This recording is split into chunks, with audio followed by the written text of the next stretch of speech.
बातें बहुत ज्यादा अच्छी।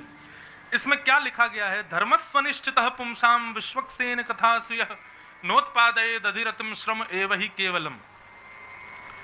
हमने कितने भी व्रत किए, कितने भी अनुष्ठान किए, कितनी भी शिव आराधना करी, कितनी भी नवरात्रि के व्रत किए, परंतु उन सबको देवताओं ने स्वीकार किया है कि नहीं, हमको कैसे पता चले?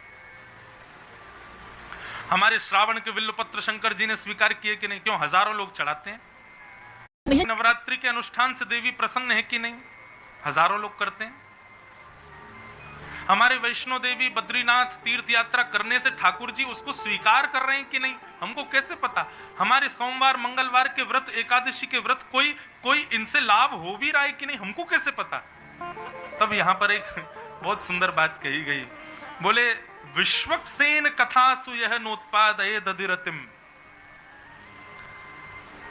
बोले भैया, कहीं सत्संग चल रहा हो, कहीं कथा चल रही हो, कहीं पर इस प्रकार वैष्णव सब बैठ करके कीर्तन कर रहे हो, वहां जाकर के बैठ जाना। यदि आपको समय का पता ना चले, तन की सुध ना हो, और जो चर्चा वहां सुनाई गई उसको सुनने में रुचि उत्पन्न हो रही हो, तो समझना आपके व्रत, नियम, अनुष्ठान, दान, पुण्य, तीर्थ यात्रा सब स्वीकार हो गए हैं। इसीलिए आपका भाव बन रहा है। समझ में आई बात? कथा यदि समझ में आ रही है तो समझो कल आज की एकादशी का व्रत ठाकुर जी ने स्वीकार कर लिया, और कथा में झोंके आ गए तो समझ जाना पिछले महीने, इस बार 2 महीने का श्रावण तक खूब बिल्वपत्र चढ़ाए, शंकर जी ने एक भी स्वीकार नहीं किया है। कथा में रति होना ये आपके अनुष्ठानों के प्रति ठाकुर जी की प्रसन्नता का फल है कि कथा में रुचि है। और अनुष्ठान चाहे हम जितने कर लें, तीर्थ यात्राएं चाहे जितनी हम कर लें, व्रत चाहे जितने हम कर लें, प्रहलाद जी महाराज भागवत में कहते हैं कि न दानम न तपो निज्य न शौचम न व्रतानि च प्रीयते मलया भक्त्या हरिरन्य विडम्बनम्।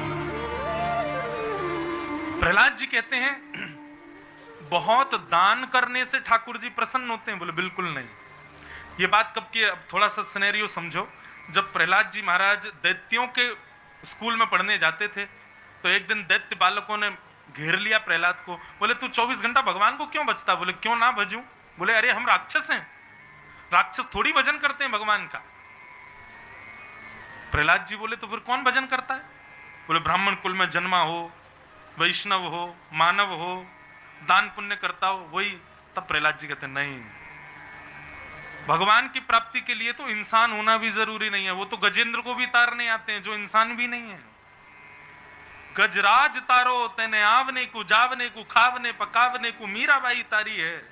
नरसिंह मेहता को तारो वही वार सवारने को, वेदन सुनावने को जयदेव तारो है।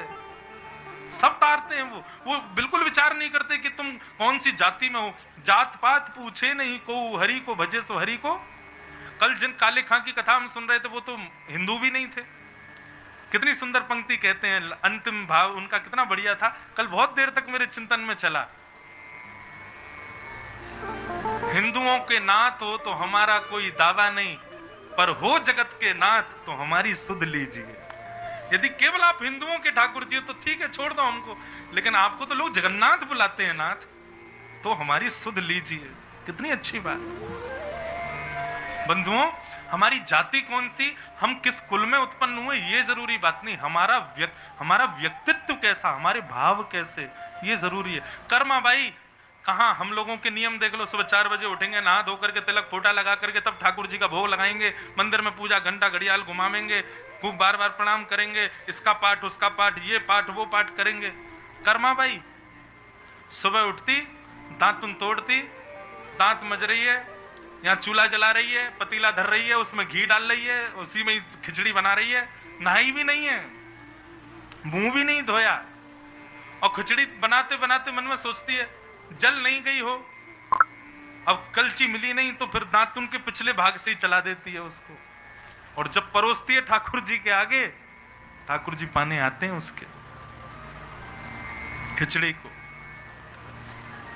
तो भैया ये नियम कानून जितने हम लोगों के बने हुए हैं, पवित्रता, ध्यान, धारणा, समाधि आदि, ये सब जो कुछ भी है, ये सब तब तक के लिए जब तक भाव हृदय में नहीं। जैसे ही भाव उत्पन्न हो जाएंगे ना, सुध नहीं रहेगी आपको, स्नान की भी सुध नहीं। जब आ जाते हैं तब आप ऑटोमेटिक पवित्र हो जाते हो, आपको फिर बाह्य पवित्रता की आवश्यकता नहीं। वृंदावन की घटना सुनो। बिहारी जी जब प्रकट हुए, हमारे वृंदावन बिहारी लाल, स्वामी श्री हरिदास जी ने प्रकट किया, और स्वामी जी के बाद में ठाकुर जी की निज अंग की सेवा करते थे श्री बिहारिन देव जी। बिहारिन देव जी सेवा करते थे बिहारी जी की, और बिहारी जी की सेवा करते करते इत्र लगाते लगाते मन में भाव रखते थे, हे बिहारी जी मुझे अप्रकट वृंदावन कब दिखाओगे। बंधुओं, वृंदावन की एक नई रीति है, आपको बताएं। वृंदावन में जिसके प्राण निकलते हैं, ठीक है, स्वर्ग नरक वैकुंठ सब जाते ही हैं, वृंदावन के लोग भी जाते ही होंगे, परंतु हमारे वृंदावन वासियों का ऐसा मानना है कि वृंदावन में जिसके प्राण निकलते हैं वो कहीं जाता नहीं है, वो अप्रकट वृंदावन में पहुंच जाता है। अप्रकट वृंदावन कैसा है? बोले अप्रकट वृंदावन में राधा रमन जी का भी मंदिर है, बिहारी जी का भी मंदिर है, राधा वल्लभ जी का भी मंदिर है, दामोदर जी भी हैं, गोविंद देव जी भी, गोपीनाथ जी, सारे मंदिर बिल्कुल ऐसा ही है अप्रकट वृंदावन। बस अंतर इतना है कि अप्रकट वृंदावन में प्रदर्शन वाले लोग नहीं आते, दर्शन वाले लोग रहते हैं। अप्रकट वृंदावन में स्वामी श्री हरिदास जी महाराज, गोपाल भट्ट गोस्वामी, श्री हित हरिवंश महाप्रभु, श्री मीराबाई, ये सब भक्तजन वहीं विराजमान है। अप्रकट वृंदावन में जब आप जाओगे तो राधा रमन जी के मंदिर में ठाकुर जी एक निष्ठ ऐसे नहीं दिखाई देंगे। जैसे ही आप अप्रकट वृंदावन में दर्शन करने जाओगे, राधा रमन जी पूछेंगे, अरे आज तो बड़ी देर से आए हो, हैं, चला जा दर्शन कर ले मेरे। वहां पर ठाकुर भी बोलते हुए मिलेंगे। बिहारी जी का दर्शन करने जाओगे तो बिहारी जी आपसे मुंह से बोल करके कहेंगे, भैया मेरे काजे माखन मिश्री को कल भोग ले आइयो, मुझको बहुत जोर से मन कर रहे हो। ये अप्रकट वृंदावन है। तो कहते हैं भैया वृंदावन में जिसने प्राण त्यागे वो वृंदावन से फिर अप्रकट वृंदावन में पहुंच जाता है और सदा वहीं रहता है। वहां श्यामा श्याम की नित्य लीला चलती है, आज भी वृंदावन में चल रही है, लेकिन हमें दिखती नहीं। जब अप्रकट वृंदावन प्राप्त हो जाता है तो वो लीलाएं दिखने लग जाती हैं।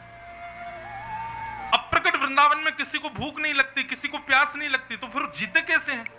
बोले श्याम सुंदर को देखने से ही उनका पेट भरता है, श्याम सुंदर को देखने से ही उनकी प्यास बुझती है। ऐसा अप्रकट वृंदावन।